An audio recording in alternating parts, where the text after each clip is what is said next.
కలిగిన తండ్రి, నీ ఘననామన స్తుతులు నాయన. ప్రభువా, ఈ చిన్న బిడ్డల్ని యవనస్తులను మీరు దీవించండి. జ్ఞానం లేనప్పుడు మేము నశించిపోయిన పరిస్థితులు ఉన్నాయి. పిల్లల బాల్యం నుంచి నీ మాటలు వింటున్నప్పుడు వీరు బహు ఆశీర్వాదకరంగా దీవెనకరంగా ఉండాలి. మా పిల్లల చుట్టూ మీ రక్త కంచి వేయండి. వీరి లోకాన్ని చూసి, చెడ్డ స్నేహితులను చూసి మోసపోకుండా, బంధుత్వాన్ని, ఫ్రెండ్షిప్ని నాయన అయా చూసి నష్టపోకుండా కాపాడండి. పిల్లల్ని మీరు దీవించండి, మీ సన్నిధి తోడుగా ఉంచండి. మా ముందున్న 10 రాత్రి, 11 పగలు రాత్రి, 12 పగలు రాత్రి, 13 పగలు, ఈ 6 పూటలు, 3 రాత్రులు 3 పగళ్ళు కూటమును ఆశీర్వాదకరంగా దీవెనకరంగా చేయండి. నీ మహిమను మేము చూడాలి, నీ శక్తిని, నీ ప్రభావాన్ని చూడాలి, నీ ప్రత్యక్షతను మేము చూడాలి. అపవాది క్రియలు లయమైపోవాలి. ఎవరికి ఎలాంటి తొందరలు ఉండకూడదు. ఎవరి ఇళ్లలో, కుటుంబాల్లో, బంధువుల మధ్య కీడు వార్తలు, మరణ వార్తలు జరగకూడదు. హఠాత్ పరిణామాల సోటు ఉండకూడదు. ప్రభువా, నీవు సహాయం చేయి. మీ సన్నిధి ఒక్కొక్కరితో ఉంచండి. ప్రభువా, మీ కార్యాలు జరిగించండి. మీ యొక్క ఉద్దేశాన్ని, ప్రణాళికని పక్కన పెట్టి ఇష్టం వచ్చినట్టు మేము వ్యవహరించకుండా మాకు సహాయం చేయండి. మా మధ్య పరిశుద్ధాత్మ దేవుడా మీరు సంచరించి మీ కార్యాలు మీ నామ మహిమార్థమై నిజాంపట్నం పంచాయతీలు, అన్ని గ్రామాల ప్రజలు ఆశీర్వాద నిమిత్తమై జరిగించండి. మహిమ పొందండి. వెలిగించబడిన వారు అనేకులకు వెలుగుగా ఉంటారు. ఆ కార్యాలు జరిగించు. యేసు నామమున వేడుకుని ప్రార్థన చేస్తున్నాము పరమ తండ్రి, ఆమేన్. కొద్ది నిమిషాలు ఒక అమూల్యమైన సంగతిని ధ్యానించి మనం ముగించుకుందాం. సామెతల గ్రంథం 4వ అధ్యాయం 23వ వచనం. సామెతల గ్రంథం 4వ అధ్యాయం 23. అందరూ తీయండి. నోట్స్, పెన్నులు మీ దగ్గర ఉండాలి. మీటింగ్లో కూడా జరగాలి. నోట్స్, పెన్ను లేకుండా పిల్లలు అసలు సహించడానికి వీల్లేదు. ఖచ్చితంగా నోట్స్ తీసుకోవాలి, పెన్ను తీసుకోవాలి, కొటేషన్లు రాసుకోవాలి. మీకు అర్థమైన మాటల్ని డైరీలో అక్కడ రాసుకోవాలి. ఇళ్ళకి వెళ్ళి చదువుకోవాలి, ప్రార్థన చేసుకోవాలి. 4:23 సామెతలు.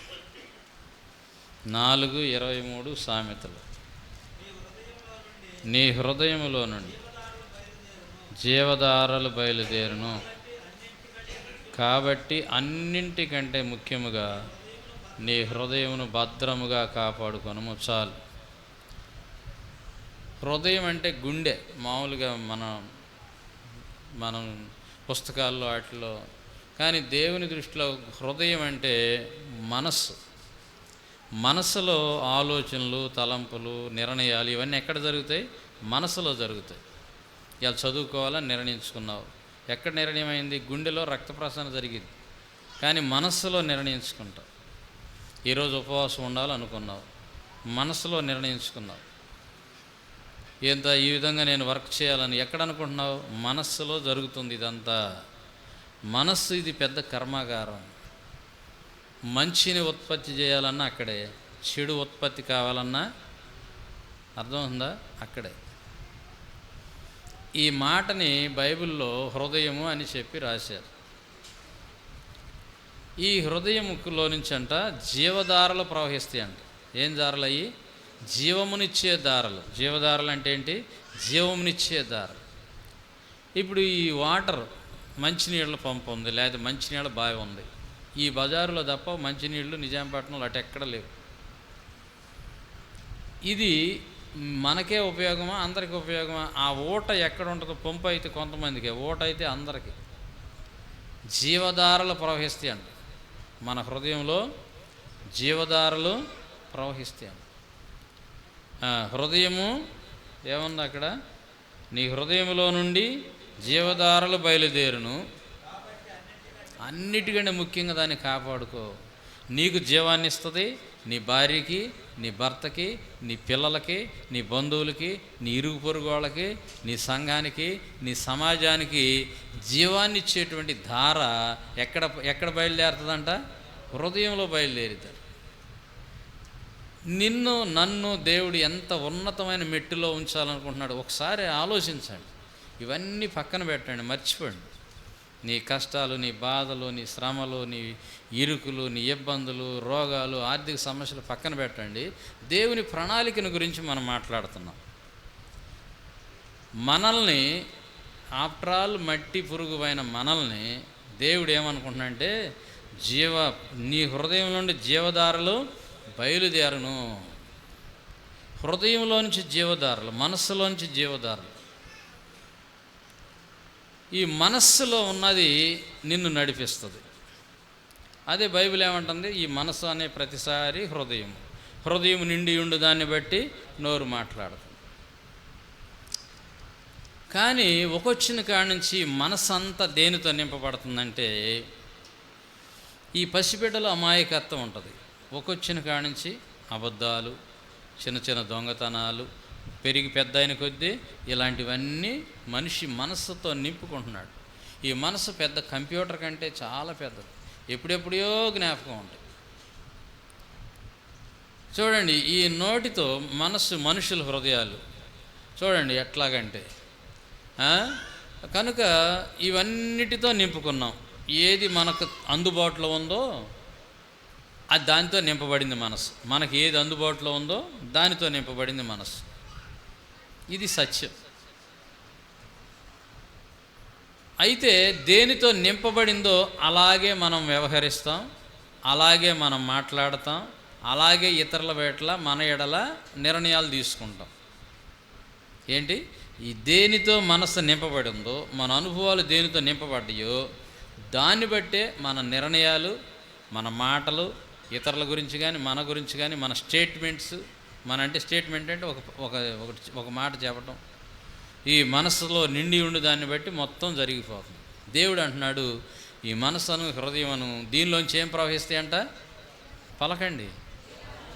జీవమునిచ్చే దార. భౌతికంగా, ఆత్మీయంగా, ఆర్థికంగా అన్ని విషయాల్లో జీవము లేని నిర్జీవము.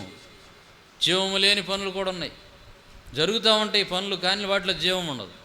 నిర్జీవ క్రియలు అని ఉంది ఆ మాటకి. బైబిల్ ఏముంది? నిర్జీవ క్రియలు. జరుగుతూనే ఉంటుంది కానీ జీవం ఉండదు. ఒక మనిషి పొద్దునే లేస్తాడు, మధ్యరాత్రి దాకా మేలుకొని ఉంటాడు.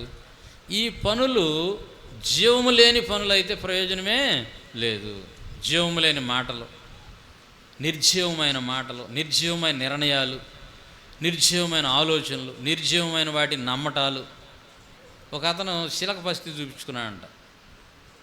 ఆ శిలక పస్తివాడు వీడిని నింపాడు. దేంతో నింపాడు? వాడికి ఏది ఉందో దానితో నింపాడు. నువ్వు ఫలానా తారీఖున చచ్చిపోతావు అని చెప్పాడంట. చెప్పితే ఆ మాటతో నింపుకున్నాడు. ఆ సంవత్సరం వచ్చింది, ఆ నెల వచ్చింది, వీడు సిక్కిపోతున్నాడు. మంచంలోంచి లెగవటల్లా. ఏంటి రానట్టంటే వాడు మెల్లగా ఆడికి దగ్గర వాళ్ళకి చెప్పాడు, నేను ఫలానా తారీఖున చచ్చిపోతాను అన్నాడు. నీకు ఎవడు చెప్పాడు? శిలక పస్తివాడు చెప్పాడు. ఆ మనసులో దేనితో నింపుకున్నాడు?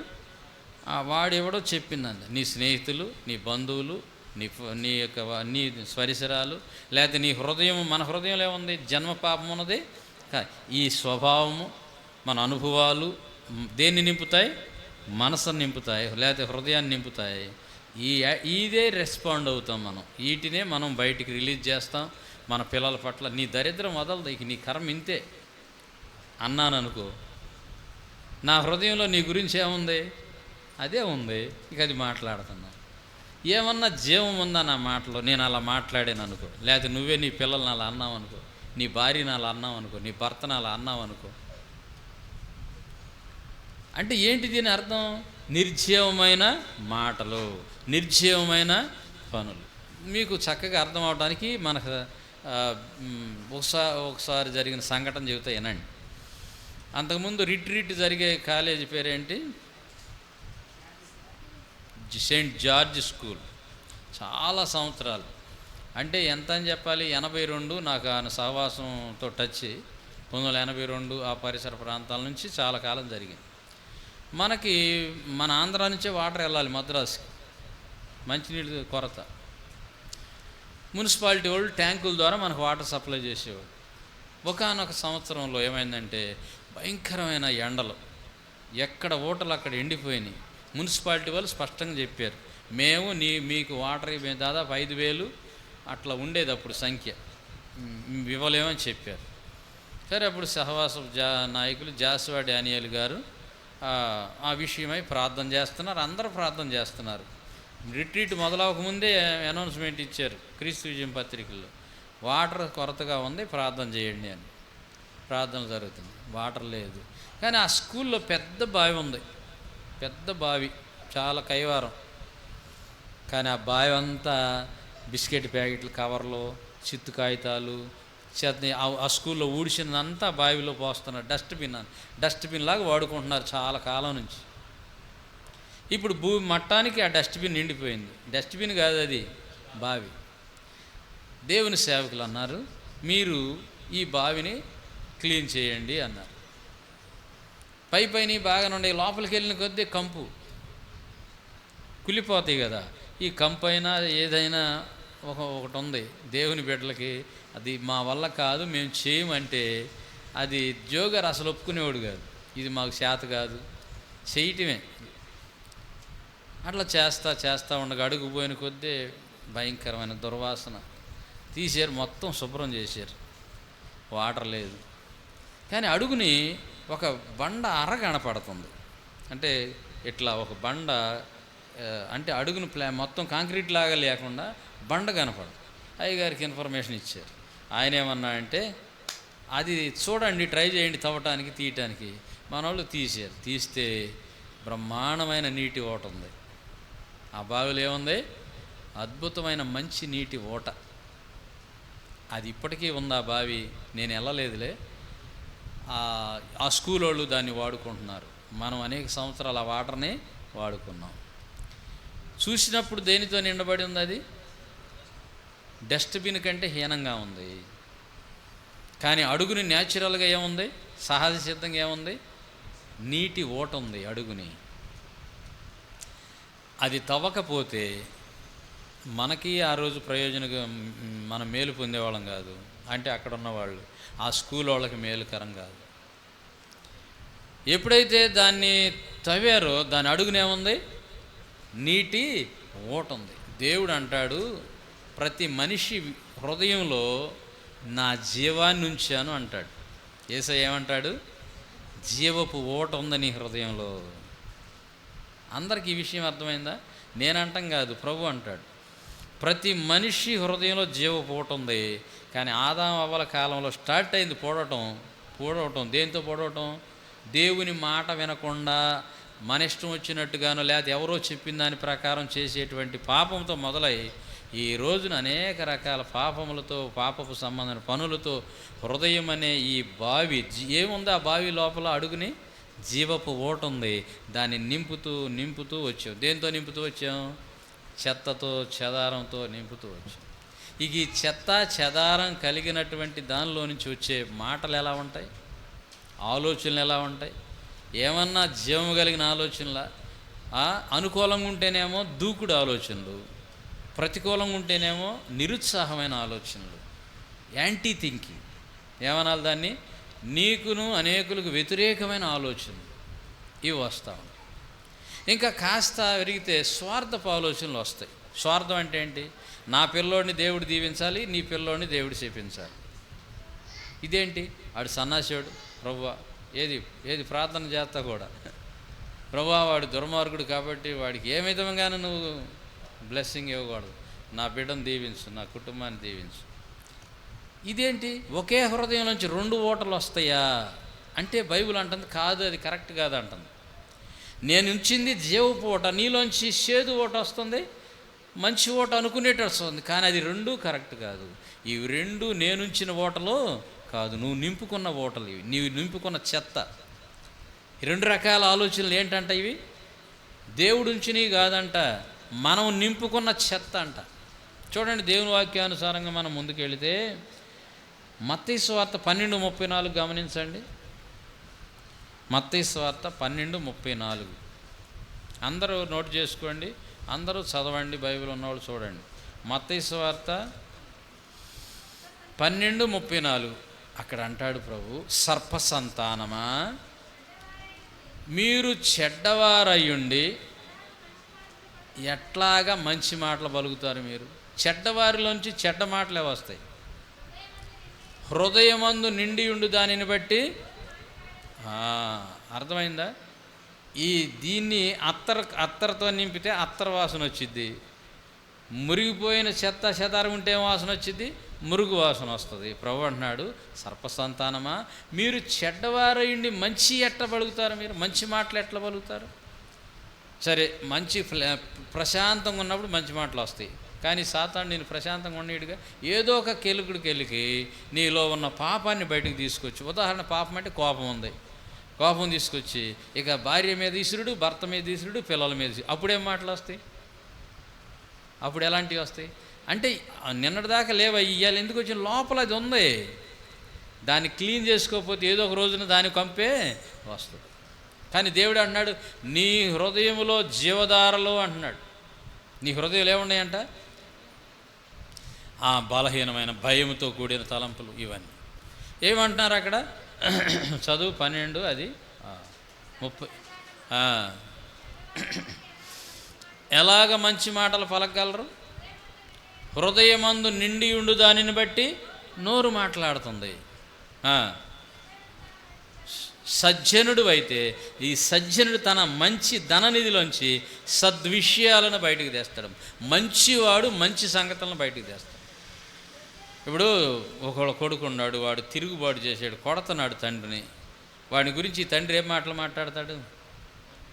వీడు చెడబుట్టాడు, నాకు వీడు పుట్టకపోయినా బాగుండేది అంటాడు. అదే జీవధారలు కలిగిన తండ్రి అయితే మాట్లాడకపోయినా మనస్సు, ప్రభువా వీడిని మార్చు, ప్రభువా వీడిని దీవించు ప్రభు అంటాడా లేదా? అంటాడా లేదా? నువ్వైతే నీ కొడుకుని గురించి ఏమంటావు? వాడు పూర్తిగా అడ్డం తిరిగాడు, కానీ నీ హృదయంలో జీవధారలు ఉంటే నీ కూతురుని గురించి, నీ కొడుకుని గురించి, నీ భర్తను గురించి, నీ భార్యని గురించి నీవు జీవధారలు కలిగిన వ్యక్తివైతే ఏం మాటలు వస్తాయి? ప్రభువా ఈమెని క్షమించు ప్రభువా, ఈమెని మార్చు ప్రభువా, ఇతను మార్చు ప్రభువా. చూసారు ఎంత తేడా ఉందో? మన హృదయంలో జీవధారలు ఉన్నాయనేది దేవుడు చెప్తున్నమాట, అది సత్యము కూడా. మరి ఎందుకండి జీవం కలిగి మాటలు రావు? అన్నీ నిర్జీవమైన మాటలు వస్తాయి, నిర్జీవమైన ఆలోచనలు వస్తాయి. ఇక నా బతుకు ఇంతే, నాది ఇంతే, నన్ను ఎందుకంటే పరిస్థితులు కూడా అట్లాగే ఉన్నాయి కాబట్టి అలాంటివి వస్తున్నాయి. కానీ జీవము మన హృదయంలో ఉంటే, జీవధారలు మన హృదయంలో ఉంటే మనలోంచి ఏమొస్తాయి? ఎందుకంటే దేవుడు శాపాన్ని లయపరిచి ఆశీర్వాదాన్ని మనుషుల కోసం తెచ్చాడు. శిలువలో ఆయన మరణించి సమాధిని జయించి తిరిగి లేవటం ద్వారా శాపాన్ని ఏం చేశాడు? మన పాపము మన శాపము యేసు శిలువలో మోసెను, కల్వరి శిలువలో సాతాను సైన్యము కూల్చివేసెను. చూడండి, శాపము పాపం. మనం కుంగిపోతున్నామే, మనం బాధపడుతున్నామే, మనం దిగులు పడుతున్నామే, వీటన్నిటి బ్యాక్గ్రౌండ్ ఏంటంటే మన పాపము, మన శాపము, సాతాను డైరెక్షను. వీటందరికి డైరెక్టర్ ఎవరు? సాతాను. దేన్ని అడ్డం చేసుకుంటున్నాడు? శరీరానుసారమైన మనసుని దాంతో నింపుతున్నాడు. ఒక్క అడుక్కు కూడా ముందుకు వేయకుండా.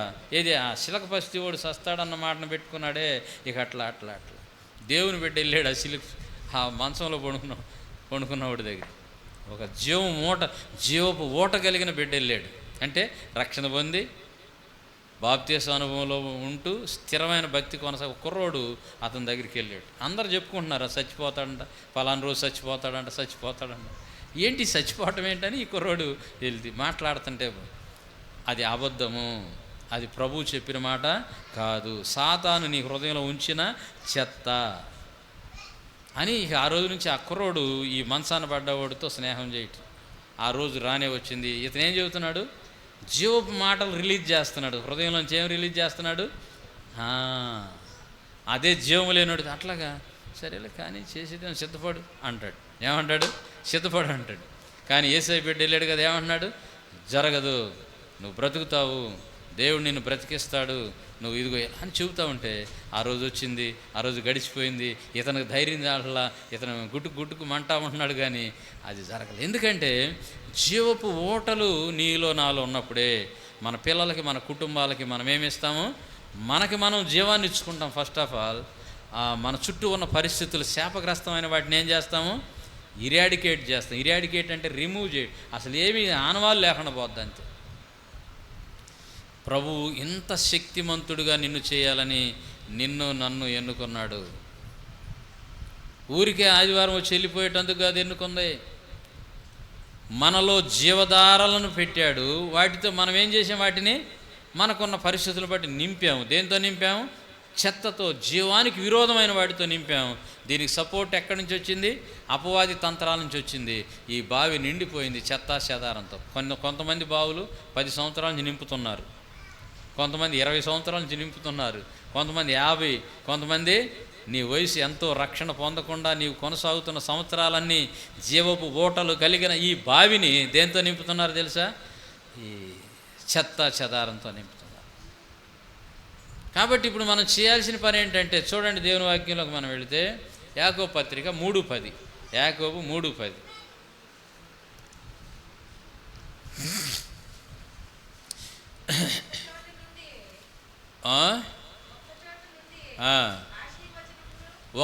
ఒక్క చోట నుండి, ఒక్క నోట నుండి అనుకుంటున్నాను, ఒక్క నోట నుండి ఆశీర్వచనము శాపవచనము బయలు వెళుతుంది కదా. ఇప్పుడు ఒక్క మనిషేగా, ఒకళ్ళ విషయంలోనేమో ఆశీర్వాదం, ఇంకొకళ్ళ గురించి ఏమో ఇది కరెక్ట్ కాదు అంటాడు యాకోబు భక్తుడు. దేవుని మాటను బట్టి చెబుతున్నాడు. నీవు జీవపు ఓట కలిగిన వ్యక్తివైతే ఆ ఓటలో నుంచి ఒకసారేమో శాపమును ఒకసారేమో ఆశీర్వాదము రాదు. ఎందుకంటే యేసయ్య నోటి నుంచి ఎక్కడా శాపం రాదు. ఏ వ్యక్తిని యేసయ్య శపించల. నేను యేసయ్య ఉంచిన జీవపోట కలిగిన వ్యక్తులమైతే మన నోటి వెంట ఒకసారేమో శాపవచనము ఒకసారేమో ఆశీర్వాద వచనం వస్తుందంటే రాకూడదు, కానీ వస్తున్నాయి. దేవుని బిడ్డలని చెప్పుకుంటే మనల్లోనే వస్తున్నాయి. యాకోబు భక్తుడు సంఘానికి రాస్తున్నాడు, అన్యులకు రాయటల్లా. అది కరెక్ట్ కాదు. చూడు నెక్స్ట్ ఏముందో, నా సహోదరులారా ఇలాగ ఉండకూడదు అంటున్నాడు. పర్వాలేదు అట్లాగ ఉండండి అంటున్నాడా? ఇలాగ ఉండకూడదు. నీటి బుగ్గను ఎగ్జాంపుల్గా తీసుకున్నాడు. అక్కడ నీటి బుగ్గలో, నీటి ఓటలో ఒక్క జల నుండియే తీయని నీరు, చేదు నీరు వస్తాయా? ఒక గంట ఏమో చేదు నీళ్ళు వస్తాయి, ఒక గంట తీయ నీళ్ళు వస్తాయి అంటే ఖచ్చితంగా అక్కడ పరిశీలన చేయాల్సిందే. అలాంటి ఓటలు ఎక్కడ లేవు ఇంతవరకు. ఒక జల ఉంటే అది ఉప్పు నీళ్ళ జలాన్ని అవుతుంది, మంచినీళ్ళ జలాన్ని అవుతుంది, సప్పనీళ్ళ జలం ఏదో అవుతుంది. చేదు టోటల్ డిఫరెంట్. తీయని నీరు, చేదు నీరు ఒక్క ఓట నుంచి రావటం ఎక్కడైనా సాధ్యం అంటే సాధ్యం కాదు. మరి నీ నోట నుంచి శాపం రావటం ఏంటి, ఆశీర్వాదం రావటం ఏంటి? కాసేపు దానికి అంటే అసలు మన హృదయంలో జీవపు ఓట అనేది లేదు. అది చెత్తతో నిండి ఉన్నది. ఇప్పుడు నీవు జీవపు ఓటగా మారాలంటే ఈ చెత్తను ఏం చేయాలి? తొలగించాలి. చూసారా? ఇంకా చదువమ్మా. అదే యాకోబు 3:10. నా సహోదరులారా, చెట్టుకు కూడా చెప్తున్నాడు. ఒక చెట్టుకు మరొక కాయలు ఎట్లా జాంకాయ చెట్టు ఉంది, మామిడికాయలు కాస్తాయా? మామిడికాయల చెట్టుకు జాంకాయలు కాస్తాయా? అది సాధ్యం. అంజూరపు చెట్టుని ఒలివ పళ్ళు గాయు, ద్రాక్ష చెట్టుది అంజూరపు కాయలు గాయు. ఒక్క ఓటని చూడండి. జీవపు ఓటగా దేవుడు మనల్ని చేయాలనుకుంటే ఆ సెయింట్ జార్జ్ స్కూల్లో బావిని పూడ్చినట్టుగా జనం ఏం చేశారు? మనమే మన బావిని పూడ్చుకున్నాం. ఇప్పుడు మనలోంచి ఏదో మనకి ఇదైనప్పుడేమో అంటాంగానే జరగదు. శాపగ్రస్తమైనటువంటి అమ్మో వాళ్ళు చూస్తే నల్లరాయనే బద్దలైపోవాలయ్యా అంటారు. వెనకటి వాళ్ళు అనుకునేవాళ్ళు. ఆ మనిషి పాలు తీసేటప్పుడు చూసిందంటే పాడి నిండ్లు ఎండిపోయిద్ది అనుకునేవాళ్ళు. నేను విన్న మాటలే. అంటే ఆ మనుషుల హృదయాల్లో దేంతో నింపబడ్డాయి? అది చెత్తతో నింపుకున్నారు, మురికి కంపుతో నింపుకున్నారు. జీవపోవటం అడుగునుంది. ఎన్ని జీవితాలు కంపుతో ముగిసిపోతున్నాయి. 70, 80, 90 బ్రతుకుతున్నారు, చనిపోతున్నారు, దేవునికి పనికి రాకుండా పోతున్నారు. దేవుడు ఏముంచాడు హృదయంలో? జీవపోట. మన స్వభావాన్ని బట్టి, మన అంతరంగాన్ని బట్టి ఈ పాపపు ఆలోచనలతో నింపబడిపోయింది హృదయం. అసూయ, ద్వేషము, కలహము, విభేదములు, జడ్జిమెంట్స్, తీర్పు అనమాట. వాడు అట్లాంటివాడు, వీడు ఎట్లాంటివాడు, ఆమె అట్లాంటిది, ఈమె ఎట్లాంటిది, సో వాళ్ళకి అలాగ వీళ్ళకి ఇలాగ. ఈ వాటిలన్నీ ఎక్కడి నుంచి వస్తాయి అంటే జీవము గల ఓటలో నుంచి రావు, మనం నింపుకున్న చెత్తలో నుంచి వస్తాయి. Even though we are prayerful man. ప్రార్థన చేస్తున్నాం అనుకున్నా సరే మన హృదయాల్లో జీవపు ఊటగాని లేకపోతే మనం చేసే ప్రార్థనలో సరైన రిజల్ట్ ఉండదు. చూసారా? చూడండి, దేవుని వాక్యం ఇంకా ముందుకు వెళితే లోకాసువార్త లేకపోతే 15లోకి రండి. మత్తయి సువార్త 15లో ఏమంటాడంటే, మత్తయి సువార్త 15, 18, 19 వచనాల్లో ప్రభు అన్న మాటలు చూడండి. ఆమా నోట్లో నుంచి బయటకు వచ్చినది ఎక్కడి నుంచి వస్తుంది? లేకపోతే నీ మనసులో ఏముందో అదే మాట్లాడతావు. నీ కొడుకునైనా సరే నీ మనసులో వాడి పట్ల నీకున్న భావం ఏంటో అదే మాట్లాడు. నోట నుంచి వచ్చినది హృదయంలో నుండి వచ్చును, ఇవే మనిషిని అంటే అపవిత్రత పరచటానికి యోగ్యమైన మనసులో ఉంటే అవి బయటకు వచ్చి అపవిత్రపరచు. నన్ను అపవిత్రపరిస్తే నా చుట్టూ ఉన్న వారికి నష్టం. అదే జీవం ఉంటే గలతీ 5:22 మనం చూస్తాం కదా, ఆ జీవం ఉంటే అవి ఏం చేస్తాయి? జీవాన్ని ఇస్తాయి. ప్రేమ, సంతోషము, సమాధానము, దీర్ఘశాంతము, దయాళుత్వము, సాత్వికము, ఆశా నిగ్రహము, ఇవన్నీ కూడా మనలో ఉన్నాయి అనుకోండి. మన నోటెంట అవి వచ్చినాయి అనుకోండి, అప్పుడు ఆ సచ్చేవాడు కూడా బతుకుతాడు. చచ్చిపోయేవాడు కూడా ఏమవుతాడు? ఎందుకంటే ఏం రిలీజ్ చేసావు నువ్వు? ఎట్లా రిలీజ్ చేసావు? లోపల ఉంది కాబట్టి బయటకు వచ్చి ఆడు పోతే పోయాడు, ఆడు బతికిన బతుకు మామూలు బతుకు అంటావు అన్నావు అనుకో, ఇక మనం జీవం ఏమో కదా, ఆడికి సపోర్ట్ చేసినాడు, శాపానికి వెళ్ళి రెడీ అయినాడు. యేసు ప్రభు దుర్మార్గుడు సైతం మరణించిన ఎవరికి యేసు ప్రభుకి ఇష్టం లేదని ప్రభు చెప్పాడు. చూడండి, దేవుని బిడ్డల్లో ఏం పెట్టాలని చచ్చిపోయినోడిని లాజర్ని ప్రభు ఏమన్నాడు? లాజరు జీవం. ప్రభు బిడ్డలమైన మనలో కూడా ఏం కావాలి? జీవం. ప్రభు అంటాడు యోహాను సువార్తలో చూడండి 10:10, యోహాను సువార్త 10:10 చూడండి, రాసుకుంటే మంచిది మీకు.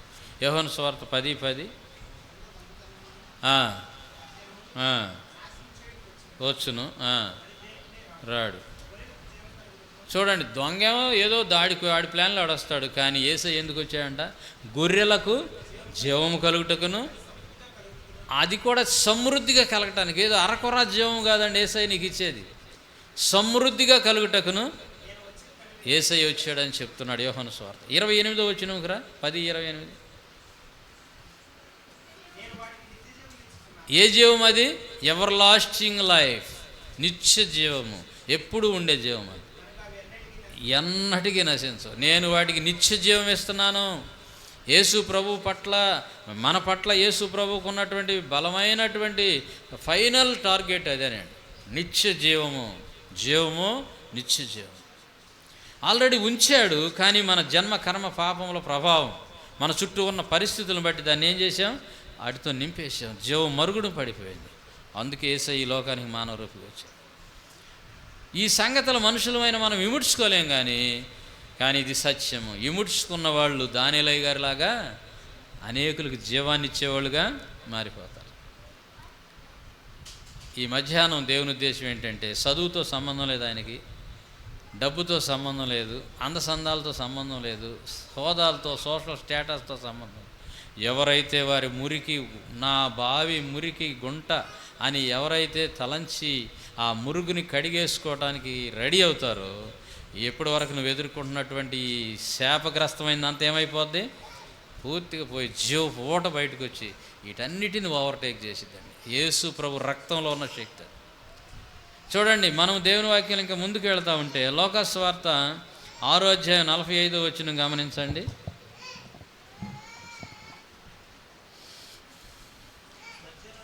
సజ్జనుడు మంచి ధననిధిలో నుంచి సద్విషయములను, చూడండి, మంచి ధననిధిగా మనం మార్చుకోవడం మన చేతుల్లోనే ఉంది. ప్రభు పాదాలు పట్టుకుంటే మన హృదయాన్ని ఎలా మారుస్తాడు ప్రభు? మంచి ధననిధి. సజ్జనుడు మంచిది, దుర్జనుడు తన అది అంతే. అందుకే నువ్వెవరితో మాట్లాడుతున్నావు, ఎవరితో స్నేహం చేస్తున్నావు మనం గమనించాలి. మొన్న ఒక సంఘటన నాకు తెలుసు. ఒక యవనస్తుడు మంచివాడు, కానీ చక్కగా చర్చి క్రమంగా వచ్చి ప్రభుతో హత్తుకుని ఉంటల్లా, మంచివాడు. ఇంటర్మీడియట్ ఫస్ట్ ఇయర్, సెకండ్ ఇయర్లో ఒక సంగతి జరిగింది. బర్త్డే జరుపుకుంటున్నాడు. జరుపుకుంటుంటే ఏం చేశారా వినండి. అమ్మ వాళ్ళకి చెప్పాడు, అమ్మ బర్త్డే పార్టీ మా ఫ్రెండ్స్ చేసుకుంటున్నారు వాళ్ళు ఏం చేశారు తెలుసా? ఒకడొక చెయ్యి ఒకడేమో నోరు తెరిచి బీరు పోసేశారు వాడిని పట్టుకొని. ఇది చెడ్డ స్నేహం. చూశారు ఎంత భయంకరమో?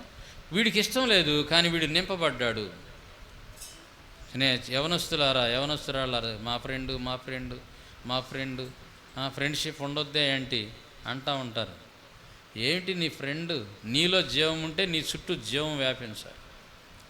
ఇప్పుడు బాగానే ఉన్నాడు అనుకుంటున్నా, ప్రార్థన చేస్తున్నాను. అలాంటి యవనస్తులు అందుకే ప్రభువుని హత్తుకోవాలి పిల్లలు. యవనస్తులు తల్లిదండ్రులకు ఉండాల్సిన టార్గెట్ అదే. మా పిల్లోడి ₹1,00,00,000 బ్యాలెన్స్ చూపించాలనే మంచిదే, కానీ ఏది కావాలి? ప్రభువుతో నా పిల్లోడు దగ్గరగా ఉండాలి, ప్రభువుకు దగ్గరగా ఉండాలనే తపన ఉండాలి తల్లులకి తండ్రులకి. మన పిల్లలు ఎవరికి దగ్గరగా ఉండాలి? ప్రభువుకి దగ్గరగా ఉండాలి. జీవపు ఓటగా నన్ను చేస్తాడు. ఈ ఓటకున్న మరొక లక్షణం చెప్తాను ముందుకు వెళ్ళే ముందు. ఓటకున్న లక్షణం, ఆ జీవపు ఓటను అందరూ కోరుకుంటారు. ఉప్పు నీళ్ళు బాయికి ఎవరైనా వస్తారా? అబ్బో వాళ్ళ పంపులో ఉప్పు నీళ్ళు మాకు వద్దులేమంటారు. మంచినీటి ఓట అయితే అందరూ అమ్మ కాసిన మంచినీళ్ళు అమ్మ కాసిని అని తీసి ఇవ్వంలేపో అంటే నీ ఓట మురుగు కంపేసిపోయింది. తోడకుండా ఒక బావి ఎంత మంచి బావి అయినా తోడకుండా పెడితే ఏమైతే చెప్పండి? నేనేదో నిన్న తిడుతున్నానని కాదు, నిజం ఇది. నువ్వు గనక జీవాన్ని పంచకపోతే ఆ జీవ పూట ఏమైపోయింది? పాడైపోదు. కానీ పంచుతా ఉన్న కొద్దే కొత్త నీరు వస్తాం. ఈ ఊటను కాపాడుకో. వాటర్ ట్యాంక్ మంచిగానే కడిగావు, కానీ పైన మూత లేకపోతే ఏమైద్ది? పైన చెత్త బయట నుంచి గాలికైనా వచ్చి పడింది. అందుకే భద్రముగా కాపాడుకో. ఆల్రెడీ నువ్వు కడగబడిన వ్యక్తి అయితే వెల్ అండ్ గుడ్, దేవుని స్తుతిస్తా. అయితే దాన్ని ఏం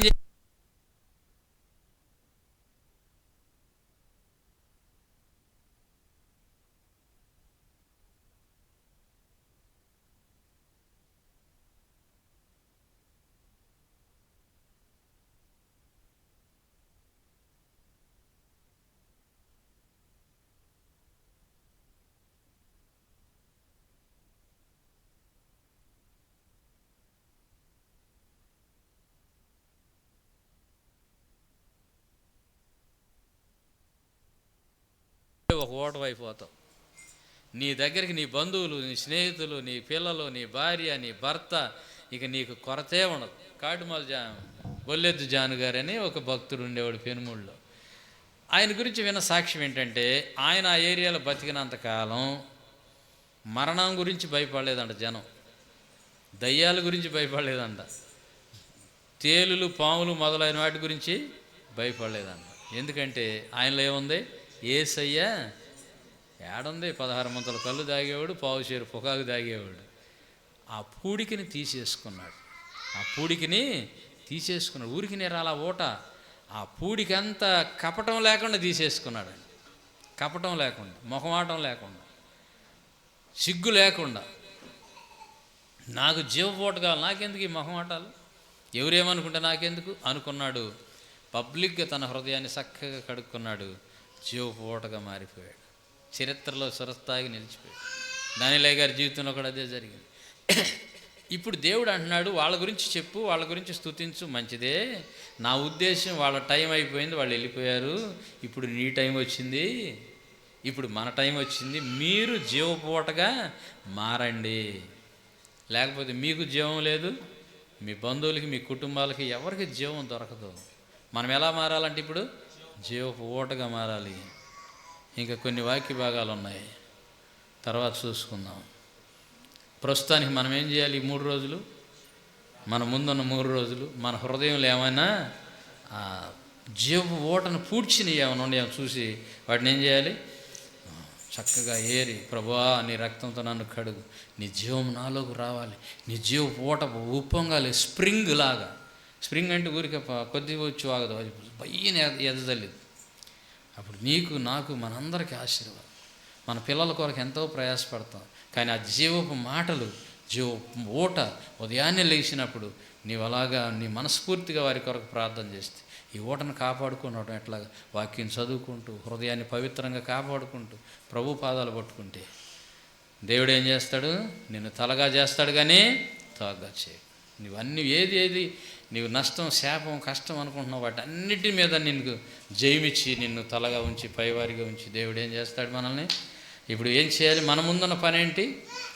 ఏమైనా జీవపు ఓటను పూడ్చిని ఉండేమో చూసుకుని పర్సనల్ టైం దేవునికి ఇచ్చి వ్యక్తిగతంగా ప్రభుతో గడిపి అదంతా క్లియర్ చేసుకుంటే నీలో నుంచి జీవం బయటకు వచ్చి నిన్ను బట్టి అనేకులు ఆశీర్వదించబడు. దేవుడు తన వాక్యమైన కృపలో మనకు ఆశీర్వాదకరంగా దీవెనకరంగా చేయనుగాక. ఆమేన్. ప్రార్థన చేసుకుందాం.